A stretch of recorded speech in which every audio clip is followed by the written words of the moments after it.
When most people think of fish with personality, they picture large cichlids, Oscars, or maybe a flowerhorn staring them down through the glass. But some of the biggest personalities in the aquarium hobby come in the smallest packages. We're talking fish that max out at an inch or two, but act like they own the entire tank and maybe your house too. These tiny fish don't just swim around looking pretty. They build, they hunt, they display, they recognize you, and some even make noise. If you've ever wanted an aquarium full of character without needing a massive tank, these 5 nanofish might just change everything you thought you knew about small species. But before we meet these tiny titans, if you enjoy learning about fish that pack serious personality into pint-sized bodies, go ahead and hit that subscribe button. You'll find plenty more content exploring the fascinating behaviors of aquarium fish, from the smallest to the largest. Section 1. Shell dwellers. Let's start with a group of fish that are basically tiny underwater real estate developers' shell dwellers. These are small cichlids from Lake Tanganyika, and they live their entire lives in and around empty snail shells on the sandy lake bottom. Most shell dwellers stay under 2 inches, with many species maxing out closer to 1 inch. Despite their size, these fish have larger-than-life attitudes and behaviors that will keep you watching your tank for hours. The moment you add shells to their aquarium, something incredible happens. These fish don't just move in, they completely renovate. You'll place the shells carefully on the sand in what you think is a perfect arrangement, add the fish, and walk away feeling accomplished. When you come back an hour later, everything has changed.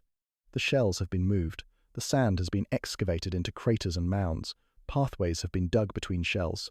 It looks like a construction crew came through while you were gone. And in the center of it all sits your shell dweller, looking extremely pleased with the new layout. But they're not done. Shell dwellers are perpetual renovators. What looks perfect today will be completely rearranged by tomorrow. They dig, they push, they move shells with their mouths, and they landscape their territory exactly how they want it. You're not the aquascaper anymore, they are. You just provide the materials. Their territorial behavior is fascinating to watch. Males will claim a section of the tank, gather multiple shells, and defend their property like tiny underwater landlords. They'll chase off rival males, court females, and constantly patrol their borders. Females choose shells within a male's territory to lay eggs, and once they do, they become incredibly protective mothers, rarely leaving the shell opening. Species like Neolamprologus multifasciatus, commonly called multies, are among the most popular. They're colony breeders, meaning you can keep groups together, and they'll establish a complex social structure. Watching them interact, establish hierarchies, defend territories, and raise fry is like having a tiny civilization in your aquarium. Tank requirements are straightforward. A 20-gallon tank can house a nice colony, provide plenty of shells more than you think you need, and a sandy substrate they can dig in. Water should be hard and alkaline, mimicking Lake Tanganyika's conditions. Keep the temperature around 76 to 80 degrees Fahrenheit. Shell dwellers prove that you don't need large fish to see complex behavior. These inch-long cichlids display territoriality, parental care, social structure, and environmental modification, all packed into a body smaller than your thumb. Section 2. Scarlet Badis. Next up is a fish so small and so intensely colored that it almost doesn't look real, the Scarlet Badis. Males max out at about 3/4 of an inch, and females are even smaller. But don't let the size fool you. These fish are micro-predators, with attitudes that belong on something 10 times their size. Scarlet Badis are ambush hunters. They don't chase food down like some fish. Instead, they perch on plants, rocks, or driftwood, completely still, watching, waiting. When a tiny invertebrate drifts close enough to strike, the movement is lightning fast and incredibly precise. What makes them so entertaining is how deliberate they are. You can almost see them thinking. They'll spot potential prey, adjust their position slightly, wait for the perfect moment, and then attack. Sometimes they miss, and when they do, they'll sit there for a moment, looking almost annoyed before repositioning for another attempt. Males are stunning.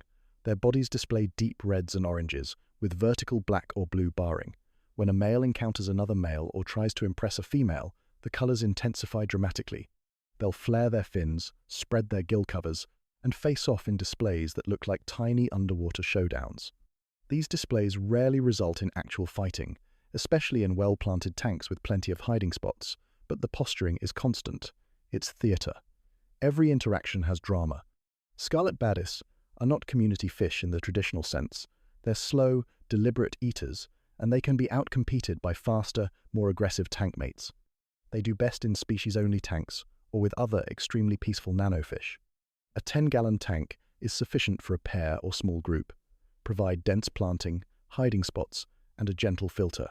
They prefer slightly acidic to neutral water and temperatures between 72 and 79 degrees Fahrenheit. Feeding can be the challenge. Scarlet Badis usually refuse dry foods, at least initially. They want live or frozen foods, baby brine shrimp, daphnia, copepods, and other tiny invertebrates. Over time, some individuals can be trained onto frozen foods, but live food makes their colors pop and brings out their hunting behavior. Watching a Scarlet Badis hunt is mesmerizing. They move with the patience of a sniper and the precision of a surgeon. For such a tiny fish, they command attention every time they move. Section 3. Sparkling Gourami. If you want a fish that not only looks beautiful and acts curious but also talks to you well, then sparkling gouramis are where it's at. These tiny labyrinth fish max out at about 1.5 inches, but they're loaded with personality and one truly unique trait: they make noise. Sparkling gouramis produce audible clicking or croaking sounds, especially during courtship or when they're excited. You can actually hear them if you're close to the tank during feeding time or when males are displaying to each other. It's not loud, but it's unmistakable. It adds a whole new dimension to fish keeping when your fish not only see you but also vocalize in response. These fish are curious and social. They'll come to the front of the tank when you approach, especially if they associate you with food. Unlike some shy nano species that vanish the moment you get close, sparkling gouramis seem genuinely interested in what's happening outside the glass. Their behavior toward each other is equally fascinating. Males will display to rivals with fins fully extended, colors brightened, and bodies tilted. They'll circle each other, flare, and make those clicking sounds all without much actual aggression. It's more about posturing and showing off than fighting. Sparkling gouramis are also wonderful parents when they breed. Males build bubble nests at the water's surface using air bubbles coated in saliva. Once a female is ready, the male wraps around her beneath the nest, fertilizes the eggs as she releases them, and then collects them in his mouth and places them into the bubble nest. After spawning, the male guards the nest fiercely. He'll chase the female away and spend his time tending the eggs, picking up any that fall and putting them back into the nest. When the fry hatch, he continues guarding them for several days. It's impressive parental dedication from such a small fish. Tank setup for sparkling gouramis should include plenty of plants, especially floating plants. They like dimmer lighting and calm water since they're not strong swimmers. A 10-gallon tank can house a small group comfortably. Water parameters should be soft to moderately hard with a pH between 6 and 7. Temperature should range from 76 to 82 degrees Fahrenheit. They accept a variety of foods, but thrive on live and frozen options like baby brine shrimp, daphnia, and microworms. They'll also take high-quality micropellets or flakes. What sets sparkling gouramis apart is their combination of beauty, sound, curiosity, and complex breeding behavior. They're interactive, peaceful with other species, and ideal for planted nanotanks. Section 4. Clown Killifish.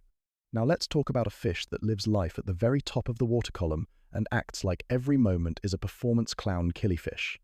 Also known as rocket killifish, these tiny fish reach about 1.5 inches and spend almost all their time cruising just below the water's surface. Clown killifish are surface dwellers by nature. In the wild, they inhabit shallow, slow-moving streams in West Africa, where they hunt insects and small invertebrates at the surface. In the aquarium, they maintain this behavior, patrolling the top of the tank with their fan-shaped tails held high. What makes them so fun to watch is their constant activity and displays. Males are incredibly showy. Their tails feature bold patterns of blue, yellow, orange, and red, with extended rays that look like tiny flags. When two males encounter each other, they'll spread those tails wide, display side by side, and drift past each other like they're in a slow-motion parade. It's not aggressive, it's competitive displaying. They're showing off, comparing who has the better tail, the brighter colors, the more impressive posture, and they do this all day long.